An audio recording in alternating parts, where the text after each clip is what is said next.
Chapter 4 of Magic Treehouse number 22, Revolutionary War on Wednesday. Chapter 4 is called Commander-in-Chief.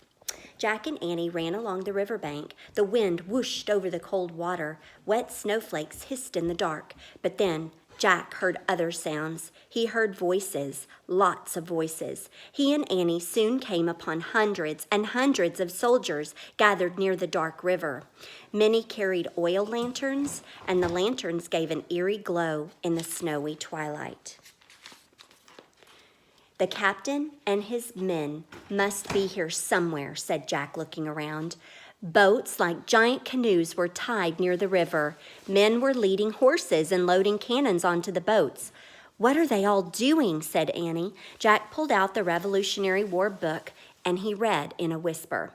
"On Wednesday, December 25th, 1776. "December 25th? That's Christmas," said Annie. "Today's Christmas."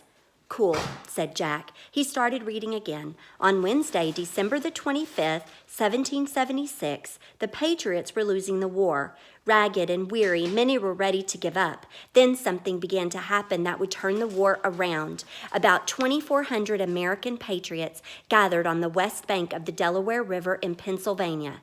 They prepared to cross the river to go on a secret mission." "A secret mission? Oh, man," said Jack. He started to pull out his notebook. "Attention, troops," the commander-in-chief shouted. "No, attention, troops, the commander-in-chief," a soldier shouted. Jack and Annie saw a man in a dark cape and three-cornered hat ride up on a white horse. The commander-in-chief loomed above the crowd of soldiers. His cape flapped in the wind. He sat calmly and with dignity on the back of his horse. Here's a great picture. And I know he looks familiar to you guys. Even at a distance, Jack thought the commander-in-chief looked familiar, very familiar, but he couldn't figure out why. "A dangerous mission lies before you all," the man shouted above the high wind. "But I want you to have courage. You must remember the words of Thomas Paine." And this is a beautiful speech if you ever want to look it up. The commander-in-chief held up a piece of paper and he read to his men, "These are the times that try men's souls. The summer soldier and the sunshine patriot will, in this crisis, shrink from the service of their country.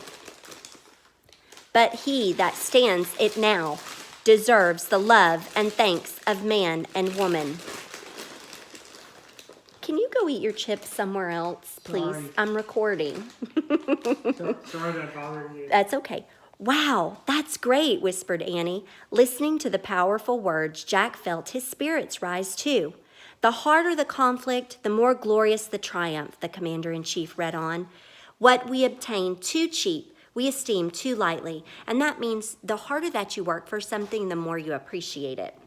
"It is dearness only that gives everything its value." There was a silence, as if everyone were thinking about the words the man had read. Then the soldiers started cheering and clapping. They didn't seem tired at all anymore. Now they seemed eager to set out on their mission. The commander-in-chief saluted his men.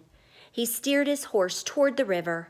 As the horse moved past them, Jack got a better look at the rider. He gasped. "Oh, of course," he thought. He'd seen that face before on $1 bills. Jack grabbed Annie's arm. "I know who the commander-in-chief is," he exclaimed. "He's George Washington."